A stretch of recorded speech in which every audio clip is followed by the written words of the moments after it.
This is an example of low light shooting and how we process that.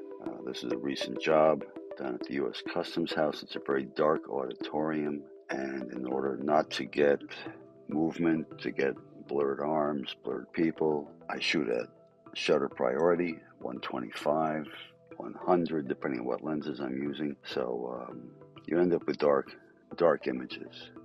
ISO is about 1600. I don't want to go further than that. You get a lot of noise and you have a lot of processing issues. So 1600, shutter speed set at 125 allows the aperture to adjust itself. In this case, it would be wide open at 2.8. I can't get any wider than that. So a little bit of light enters and you end up with these dark images here. So I'm going to show you how to process them out. And this is, all right, so we're in a collection here, 2025. I've already processed a couple here just to see, but I just want you to see how this enters when you first import them. They're all dark, and you can do an initial processing on the whole group. We have all these selected, so come over to the right. There's a quick develop module here, and we're just going to up the exposure and go 1 stop, 2 stops, 3 stops.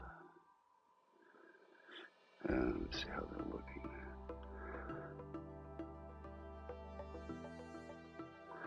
This allows you to at least get a good look at the images so you can edit down, find your best images, and then work on the processing of those.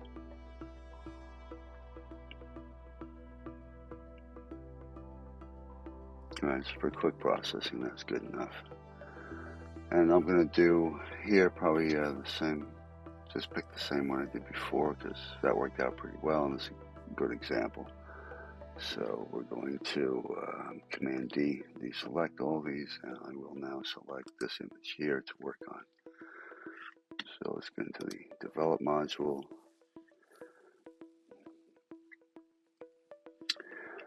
We can do let's do a quick auto edit and see what that does. How would that adjust it? Okay, it ends up making it a little bit darker, but it does adjust all these sliders here, highlight, shadows. So let's go down and correct the lens. Scroll down, lens correction, because this won't happen automatically. You have to manually set this up. So this will show you I'm using a Sony camera with a Sony 24-70 lens, and it makes the correction for that lens. And let's do remove chromatic aberration, which will have a lot with all this noise. And now we can go back up. All right, for denoising, there are 2 options. You can do it manually, and you can do it AI. All right, first let's go up and brighten this image up a bit. These are tone sliders. I like to use these when the image is not so dark, but let's put a couple of these adjustments in and then move up. Top, basic adjustments, and let's just do exposure. Let's open it up a bit.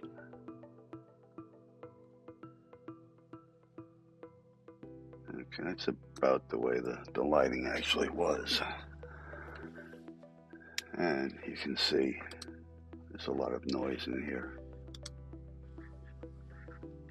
So we can go back down.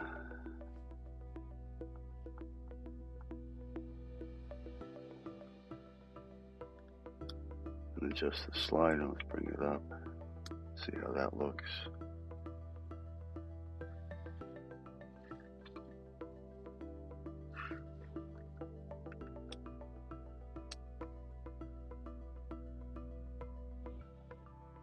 Let's go back up and brighten it a bit more and see how that looks.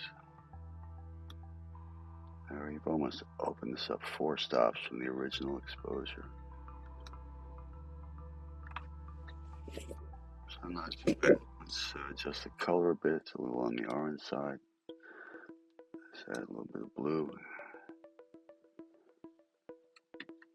Also, we can take out some of this vibrance. That'll kill some of that orange. And you can brighten it up a bit with the white slider. Open up some of the shadows a little bit more. Okay, we still have some noise here. Now, another option, of course, like I said, was the AI version. So let's scroll back down and let's bring these sliders back to where they were.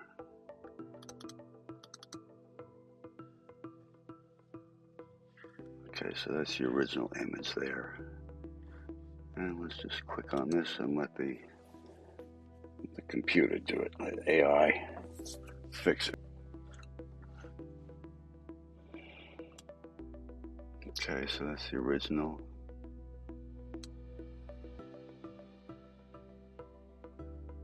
If you think it's a little too much, a little too artificial, you can dial it back down a little bit.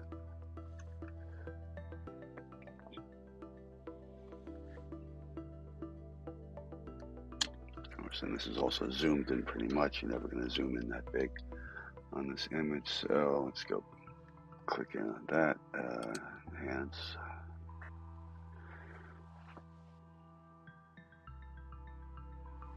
You can see on the right side over here, noise reduction, the AI is working.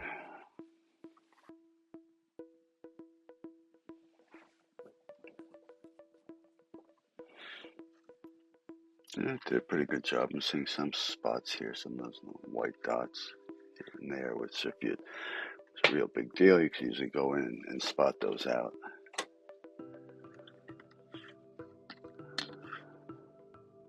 Let's see, what else can we do with this? I wouldn't sharpen it anymore. If you want to open up some of those black areas there, just take a little bit of those dark areas away. Just gonna keep that the same.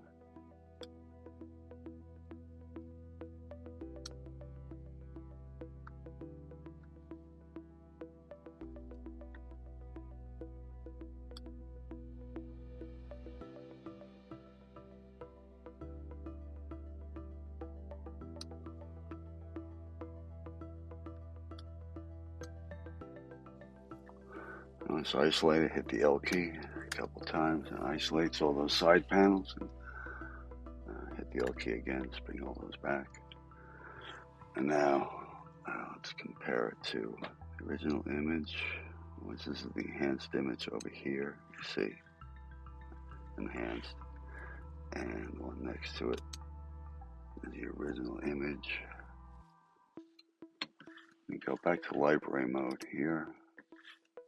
Select multiple image icon, and we'll put both of these up. Now they're a little bit small, so it's a little bit hard to tell. And also, this is the corrected image. This is the processed image. We go back to, let's go back to that image there. Go back to the develop mode. And go back. This is the imported image here. So let's select that before we did the processing. Okay. Now go back to the library. Now you can see the original image on the bottom. That's what I shot. That's a raw image. And on top is a process with the AI denoising function.